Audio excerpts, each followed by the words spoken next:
Recording by Nathaniel Adonisio. Am I still there? Which must, in essence of course, simply be the question, what do I mean by I? By James R. Hall. Illustrated by Leo Summers. Lee slid off the examining table and began buttoning his shirt. He had had a medical examination every 6 months of his adult life, and it always seemed strange to him that, despite the banks of machines the doctor had which could practically map a man from a single cell outward, each examination always entailed the cold end of a stethoscope against his chest. He tucked his shirt into his pants and turned to the examining doctor who was writing on a chart. "Well?" Lee asked him. "Sound as $1," replied the doctor. "Of course, Dr. Flotman or Dr. Roberts might turn up something on their electronic monsters, but I see no reason why we can't go ahead on schedule." Lee felt relieved.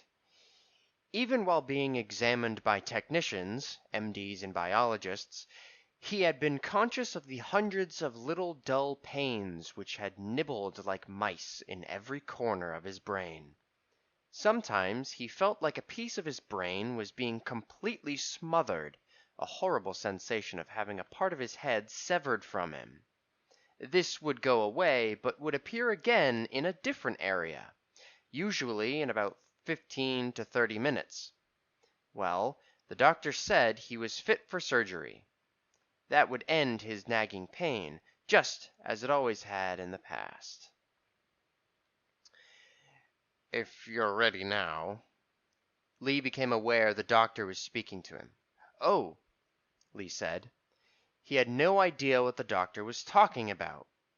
"I'm sorry. I guess I didn't hear what you said." The doctor smiled tolerantly. "I said you can see Dr. Letzmiller this afternoon to get the final okay." "Letzmiller? Who's he? I thought you said I was ready to go." Lee knew he sounded a little petulant, but he was tired from all these examinations, and besides, his head hurt. The doctor, Gorse, Lee thought his name was rather young, but seemed used to this kind of thing. He turned on his tolerant smile again. "Dr. Letzmiller is chief of the familiarization and post-operative adjustment section. He can explain himself better when you see him." "Is he the last one?"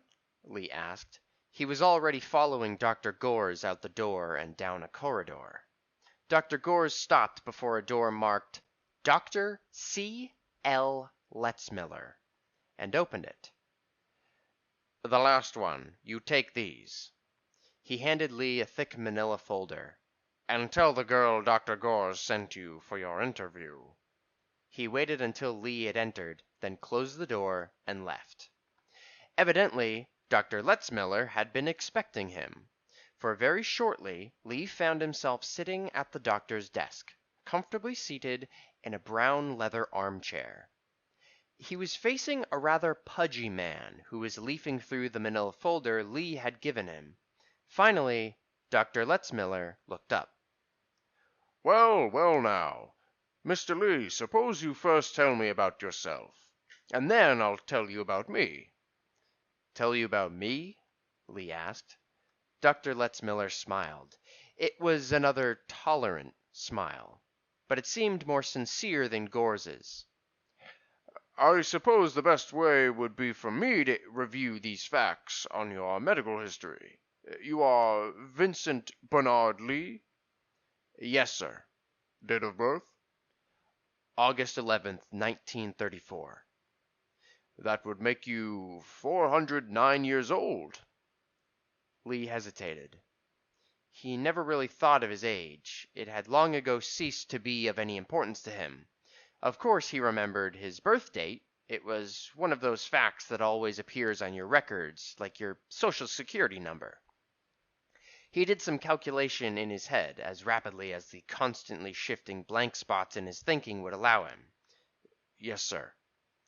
It shows here that you first underwent replacive surgery in 1991, correct? Yes. Remember what it was for? Yes, I had heart trouble. They fixed me up with one of those big jobs requiring my carrying batteries under my armpit. One of those early models. And this shows that at various times since then you have undergone replacive surgery some 87 times, including 3 replacements of a pulmonary nature. Again, Lee hesitated. The number of times he had had a worn organ or tissue repaired or replaced was more than a little hazy. After the novelty of the first few times when he found himself with a new stomach or liver or muscle, he had started to take these things as a matter of course. He gave a little nervous laugh. If that paper says so, I suppose so, Doctor. Yes, well, everything seems to be functioning properly now, doesn't it? With the exception of your head, of course. Yes, I feel fine otherwise. Lee was feeling uncomfortable. Doctor, could you tell me what this is all about? I must have answered these questions half a dozen times before to those other people. In just a moment. First, I need to know you a little better. Your medical history lists your occupation as cabinet maker. That's right. Lee was becoming more and more uncomfortable. The extensive examinations had tired him, and repetition of the answers to all these questions was making him edgy. Doctor, can't you at least tell me what type of operation I'm going to have? What do you think it will be? I don't know, some sort of repair on my head, I guess. Mr. Lee, this isn't going to be a matter of repair. We have found it necessary to replace the entirety of what could roughly be called your brain, as well as part of the spinal cord. My whole brain? Lee sat, stunned, comprehension slowly filtering into him. He voiced the only coherent thought which materialized. Why, that will mean there won't be anything left of me at all. Dr. Letzmiller regarded him. What do you mean? Doc, you've got my records there. At one time or another, since they first put a new heart in me, every single inch of me has been replaced by an artificial part. I mean, all of me.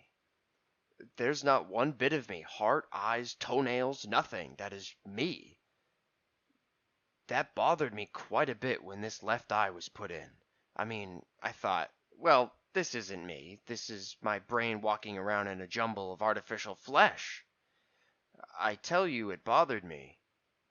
But I went to a doctor, a psychoanalyst, and he convinced me that as long as I had what he called a sense of identity, that I was me. Lee stopped. How could he explain it? But Letzmiller seemed to understand. And you think that your brain is all that is left of you? Doc, it's a funny feeling. Like this. Lee raised his hands, brought them together, and touched his fingertips. See that? I can raise those hands. I can make them touch each other. I can feel them touching each other. But it is just not quite right. It's just a little bit off key, like one trumpet player out of 20. About 1/16th of a note flat. Know what I mean? I think I do, said Dr. Letzmiller, nodding slowly. Now, just what does that have to do with your operation? Doctor, Lee had to stop, for the patchwork quilt of blank spaces was dancing in his head. The helplessness went away, slowly, like smoke drifting from a fire. As his mind cleared, he realized that he didn't know why he was being interviewed by this doctor. Anything wrong? Dr. Letzmiller asked. Lee knew he wasn't being too coherent, jumping about with the conversation this way, but he asked the question anyway. Doc, why am I seeing you? You haven't guessed? No. The doctor paused to light a half-gone cigar. My job here at Merkin's Replacive is to deal with just such fears as you have expressed. I'm an MD, and a psychologist, and Letzmiller smiled to himself. a kind of historian. Historian? Well, you see, I was supposed to give you the regular formal lecture on history of replacive surgery when you first came in. Like to hear it? Lee nodded, so Letzmiller continued. Replacive surgery is actually quite old. Old as medicine itself, I suppose. Very early attempts at dentures were tried, though with little success. And, of course, peg legs and hooks for persons who had lost their hands might be called replacive surgery, though they were very crude. Later on came more refined dentures, artificial limbs, corrective lenses, skull plates, hearing aids, plastic or cosmetic surgery, blood transfusion, all types of skin grafts, etc. The 1950s saw the beginning of bone and corneal transplants, use of plastics in arteries, those huge heart, lung, and kidney machines, implantation of electrodes in the heart to steady its beat, many things which were mostly emergency or stopgap measures. All through the late 1900s, refinements continued to be made. But it wasn't until 1988 that the fathers of replacive surgery, Dr. Mills, Levinson, and McCarty, made the breakthrough that revolutionized the whole concept. In very simplified language, they unlocked the key to producing specialized living tissue through a bombardment of an extremely complex carbon compound with amino acids and electricity, then making it selective in function by a fantastically intricate application of radiation. That pulmonary replacement you received in 1991 was undoubtedly one of the first successes. You were quite lucky, you know. Up until 2017, only about 5% of their synthesized hearts lasted more than 30 days. At any rate, the principle was established, and it was proven that it could work. Most of our work from then till a few years ago has been improving and refining the work those three good doctors did over 300 years ago. Letzmiller's cigar had gone out, and he discarded it in favor of a cigarette. That would be the end of my history lecture, if it were not for the nature of your trouble. Lee looked at him closely. Why's that? Well, Mr. Lee, the big thing missing in that summation is the seemingly impossible task of synthesizing nerve tissue, especially that of the cerebral cortex. It's been approximated, at any rate, closely enough to give us good enough results to allow an artificial tissue to respond to brain signals about 98%, as well as the original could. But actual duplication? No. At least, not until about 3 years ago. To tell you the truth, it is barely out of the experimental stage. Experimental? Yes, this will be the first complete replacement of a human brain. Oh, of course it has been done with animals, and it has been successful with partial replacements on humans. But you will have the honor of being the first human with a complete substitution. Lee could not contain himself. Doc, that's just it! There won't be a single atom of me except what you fellows have conjured up. Letzmiller broke in mildly. I think conjured is hardly the proper word, Mr. Lee. Well, of course I didn't mean that. But don't you see what I'm driving at? You could just as well start from scratch and duplicate me without bothering about going about it piecemeal. And what does that make me? The doctor had been looking at Lee intently, studying him through his outburst. I think I see what you mean, and I can't answer you. The question you raise may be philosophical or metaphysical, but it certainly isn't medical. And from a doctor's point of view, complete substitution is the only course open, risky as it may seem. Lee mulled this over. Of course, he knew surgery was the only solution to his decaying mentality. Actually, the only alternative to his becoming a virtual idiot, and, shortly after that, dead. And he did not want to die. He had lived a long time, but thanks to the methods of Letzmiller, Gores, and all their predecessors, he was as full of juice as he had been at 35. But the question that kept plaguing him, Letzmiller seemed determined to avoid. He didn't understand very much about replacive surgery. Really didn't care to. If Letzmiller said it could work, then he wasn't worried about that. Well, he guessed he really didn't have much choice. With this realization, he had only one more question for Letzmiller.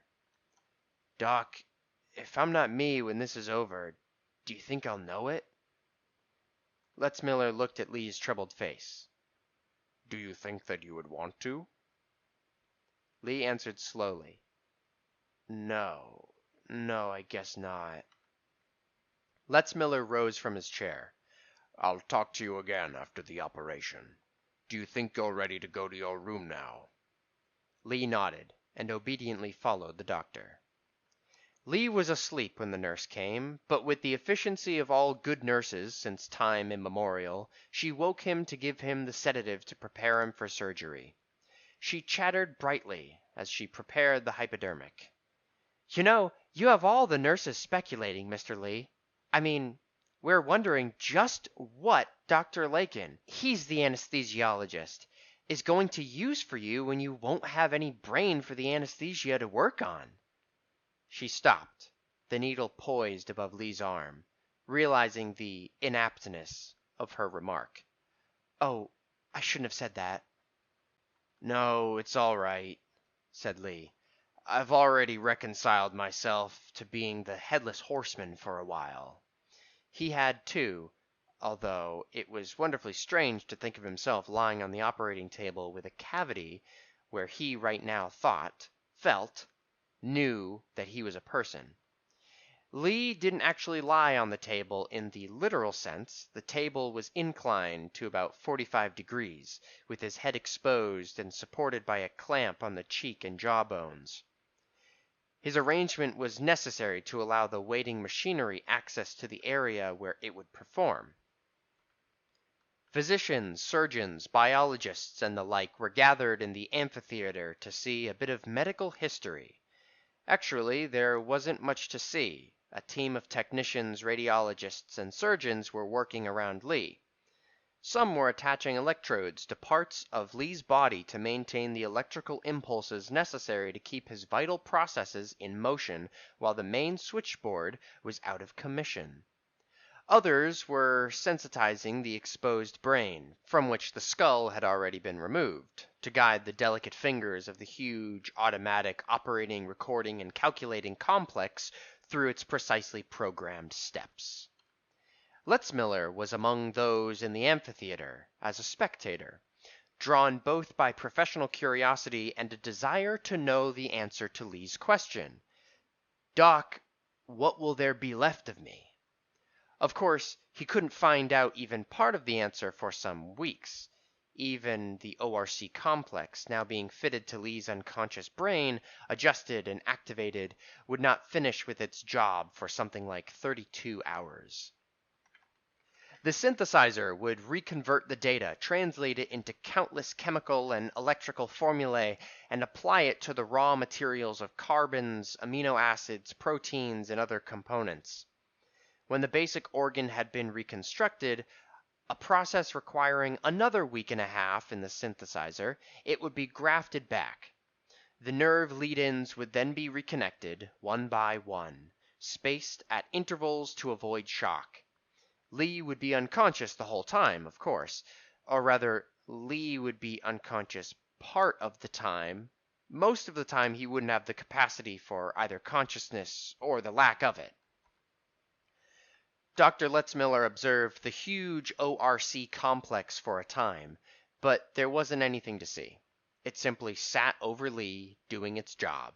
Unwanted, the thought came to Letzmiller that the machine looked like a frog, with a long worm dangling from its mouth. Lee was the worm. You can talk to him now. Olden Reed, surgeon in charge, addressed Letzmiller outside Lee's room where he had just finished his examination. Personally, I think things went exactly as they should. All physical and mental responses check out. I guess here's where I'm finished and you go to work.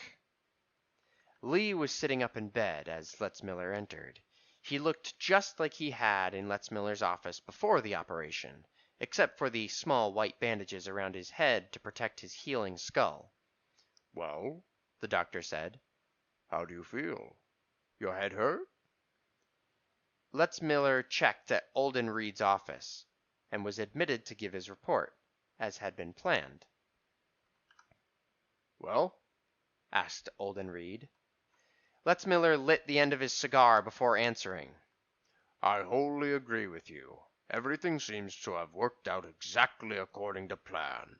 I found him essentially the same as he appeared to me during his pre-operative interview. Of course, he's a little foggy yet, but I suppose that's just the post-operative shock.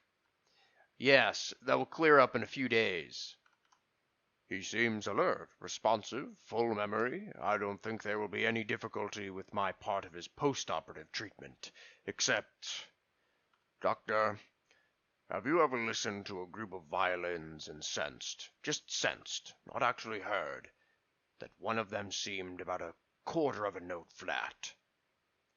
Olden Reed looked at him strangely as Letzmiller left the office and closed the door. End of Am I Still There? By James R. Hall. Recording by Nathaniel Adonisio.